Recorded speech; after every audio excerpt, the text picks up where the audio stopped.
friends, welcome back to Judy's Cooking Diary. இன்னைக்கு நம்ம சேனல்ல ஒரு சூப்பர் ஸ்பாஞ்சியான சாஃப்ட் அண்ட் ஃப்ளஃபியான சாக்லேட் கேக் எப்படி செய்யறதுன்னு பார்க்க போறோம்.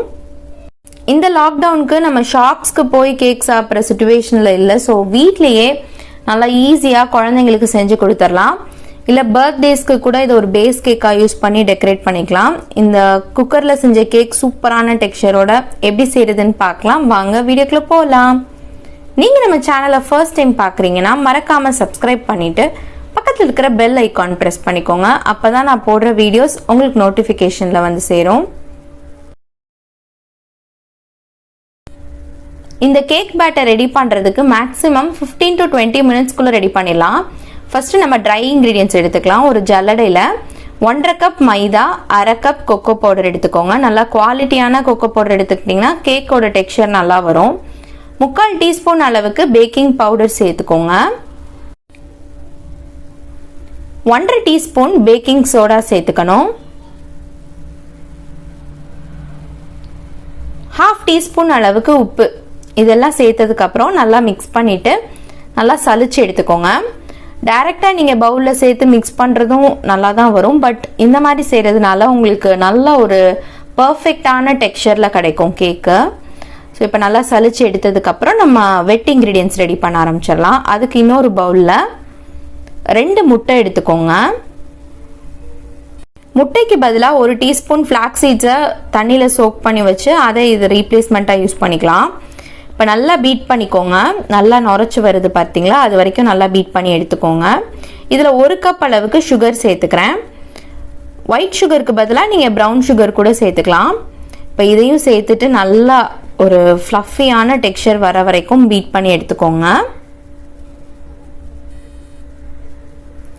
இப்போ இதில் 1/3 கப் அளவுக்கு ரீஃபைண்ட் ஆயில் சேர்த்துக்கோங்க. வாசனை இல்லாத ஆயில் யூஸ் பண்ணிக்கோங்க.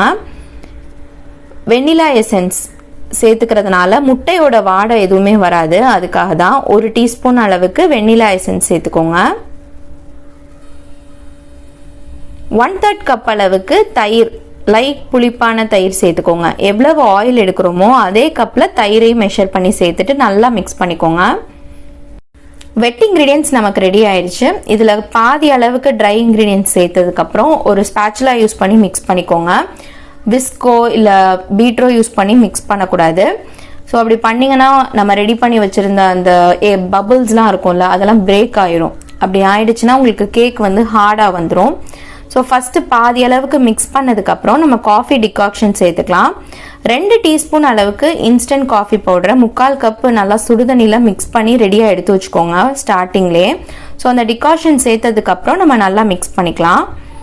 இதில் காஃபி ஃப்ளேவர் சுத்தமாக வராது. நம்ம சாக்லேட் ஃப்ளேவரை நல்லா எடுத்து கொடுக்கறதுக்காக தான் இந்த காஃபி டிகாக்ஷன் சேர்த்துக்கிறோம்.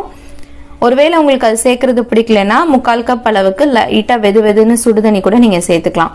அது சேர்த்ததுக்கு அப்புறம் மீதி இருக்கக்கூடிய பேட்டர், அந்த ட்ரை இன்க்ரீடியன்ஸையும் சேர்த்து நல்லா மிக்ஸ் பண்ணிக்கோங்க. லைட்டாக வாட்டரியான கன்சிஸ்டன்சியில் தான் இருக்கும். பட் இதுதான் பர்ஃபெக்டான கன்சிஸ்டன்சி இந்த சாக்லேட் கேக் செய்கிறதுக்கு. இப்போ நம்ம இதை பேக் பண்ணி எடுத்துடலாம். ஒரு கேக் டின்ல கொஞ்சமாக பட்டர் அப்ளை பண்ணி பார்ச்மெண்ட் பேப்பர் போட்டு ரெடியாக வச்சுருக்கேன். சைடில் குக்கரும் அடுப்பில் வந்து ப்ரீ ஹீட் ஆகிட்டே இருக்கு. இதில் பேட்டரை போர் பண்ணிவிட்டு 2-3 வாட்டி நல்லா டேப் பண்ணதுக்கப்புறம் ப்ரீ ஹீட்டான குக்கரில் இந்த பேனை வச்சு நம்ம பேக் பண்ணி எடுத்துட வேண்டியதான். கிட்டத்தட்ட 45 மினிட்ஸ் லோ ஃப்ளேமில் வச்சு குக் பண்ணுறப்ப நல்லா சுத்தமாக டூத் பீக்கில் ஒட்டாமல் பர்ஃபெக்டாக குக் ஆகி வந்துடுச்சு. இதே இது அவனில் செய்கிறதா இருந்தால் 180 டிகிரி செல்சியஸ் ப்ரீ ஹீட்டான அவனில் 25 to 30 மினிட்ஸ்க்குள்ளே கேக் ரெடி ஆயிரும். ஸோ இது நல்லா ஆறுனதுக்கப்புறம் இன்வெர்ட் பண்ணி நம்ம ஸ்லைஸ் பண்ணிக்கலாம். சூப்பர் சாஃப்டாக நல்லா ஃப்ளஃபியாக கொஞ்சம் கூட உதிராமல் குக்கரில் செஞ்ச கேக் மாதிரியே இருக்காது. கண்டிப்பாக நான் சொல்லியிருக்கிற அளவில் நீங்கள் உங்கள் வீட்டில் செஞ்சு பார்க்கணும். ட்ரை பண்ணி பாருங்கள். குழந்தைங்கெல்லாம் என்ன சொல்கிறாங்கன்னு எனக்கு ஃபீட்பேக்கை கமெண்ட்டில் சொல்லுங்கள். இதே மாதிரி இன்னொரு சூப்பரான இன்ட்ரெஸ்டிங்கான ரெசிபியில் வந்து உங்களை மீட் பண்ணுறேன். அது வரைக்கும் ஸ்டே டியூன். தேங்க்ஸ் ஃபார் வாட்சிங். Bye.